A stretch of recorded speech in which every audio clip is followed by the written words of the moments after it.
They tried chains. They tried force.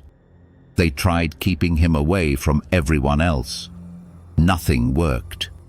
He lived where no one wanted to live, among the tombs.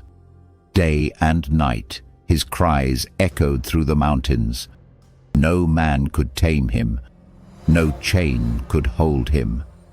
And everyone who knew that shoreline knew one thing: stay away. But one day, a boat came across the sea. Inside that boat was Jesus. And the man everyone feared was about to meet the only one the demons feared.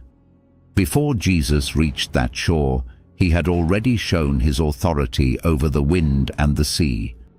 The evening before, he had said to his disciples, "Let us pass over unto the other side." They entered a ship and began crossing the Sea of Galilee. But as they sailed, a great storm arose.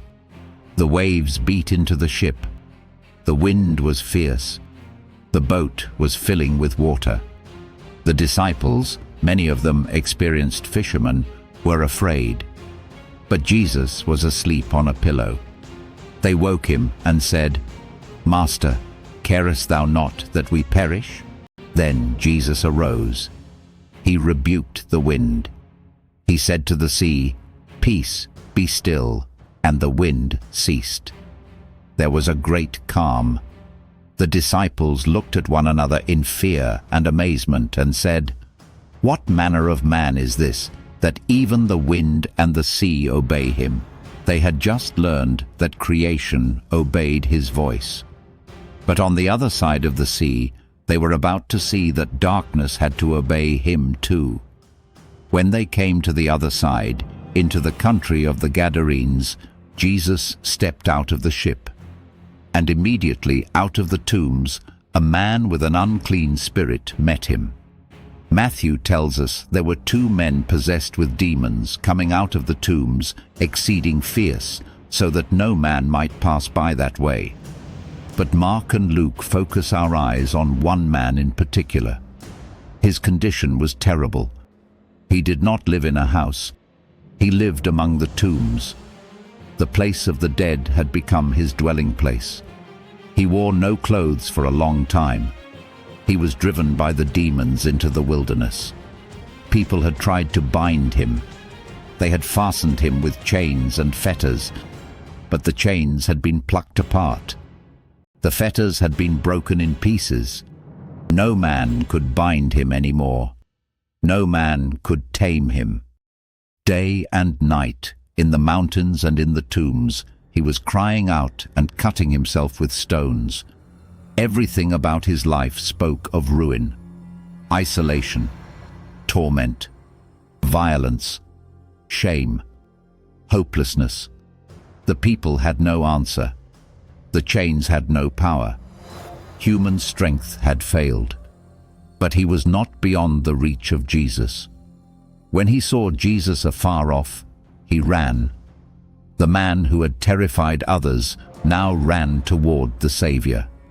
He fell down before him, and the voice that came from him cried out with a loud voice, "What have I to do with thee, Jesus, thou Son of the Most High God?" The demons knew who Jesus was. They called him by his name. They recognized his authority.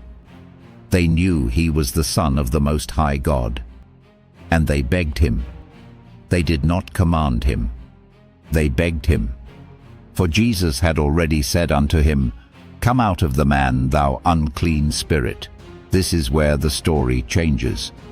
The focus is not on the strength of the demons. The focus is on the authority of Christ. The man could not free himself. The people could not free him. The chains could not control him. But one command from Jesus was enough to make the demons tremble. Jesus asked, "What is thy name?" And the answer came, "My name is Legion, for we are many."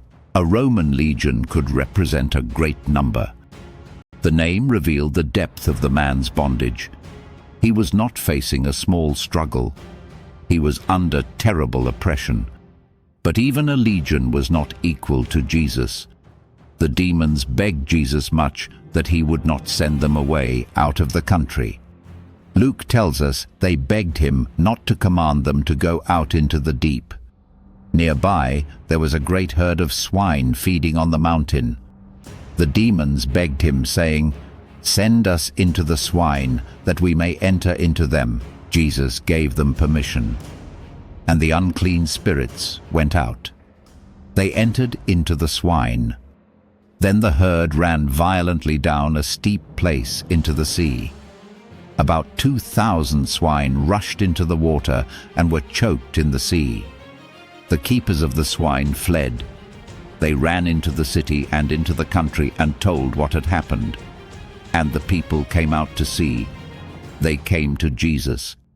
And there, before their eyes, was the man they had feared. But he was not raging anymore. He was not crying among the tombs. He was not breaking chains. He was not cutting himself with stones. He was sitting. He was clothed. He was in his right mind. The man who had once been beyond human control was now calm at the feet of Jesus. This was the miracle. Not only that the demons were gone, not only that the cries had stopped, not only that the tombs were behind him, but that the man had been restored. The one who had lived among the dead was now sitting in the presence of life. The one who had been naked was clothed. The one who had been tormented was in his right mind. The one no man could tame had been made whole by Jesus. And when the people saw it, they were afraid. Those who had seen what happened told them how it had happened to the man possessed with demons, and also about the swine. And then came one of the saddest moments in the story. The people began to beg Jesus to depart out of their coasts.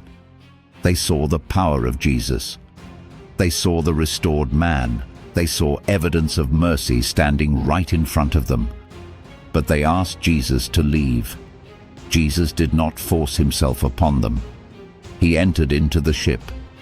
And as he was getting into the ship, the man who had been possessed begged him that he might be with him. That request says so much. The people begged Jesus to leave. The restored man begged to stay with Jesus. He did not want to return to the tombs. He did not want to go back to the life he had known. He wanted to be with the one who had set him free. But Jesus did not allow him to come. Instead, Jesus gave him a mission. He said, "Go home to thy friends, and tell them how great things the Lord hath done for thee, and hath had compassion on thee." Jesus sent him back, not as the man he used to be, not as a warning people feared, but as a living testimony of mercy. He went his way and began to publish in Decapolis how great things Jesus had done for him. And all men did marvel. The man who once lived among the tombs became a witness in the cities. The man who once cried day and night now had a message to tell. The man who once broke chains now told others about the one who broke his bondage. That is the power of Jesus. This story is not about how powerful demons are. It is about how absolute the authority of Christ is. The storm obeyed him.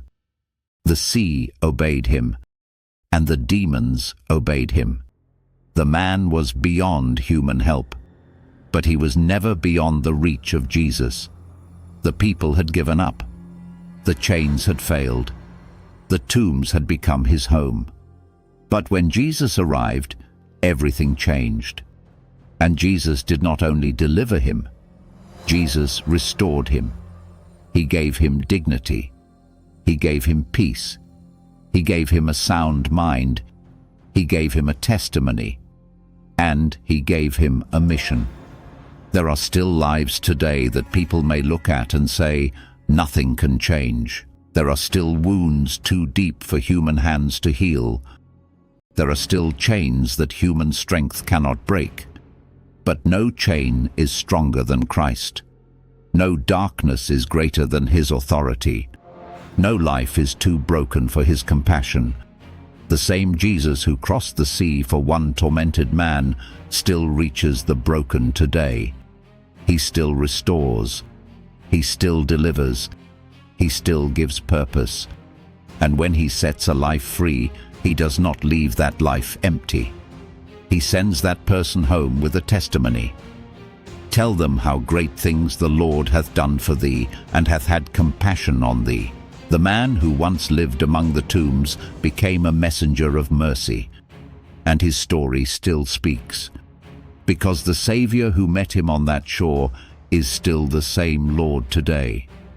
The world may remember the chains, the tombs, the cries, the brokenness, but Jesus saw a man who could be restored. And when Christ spoke, the darkness had to let him go.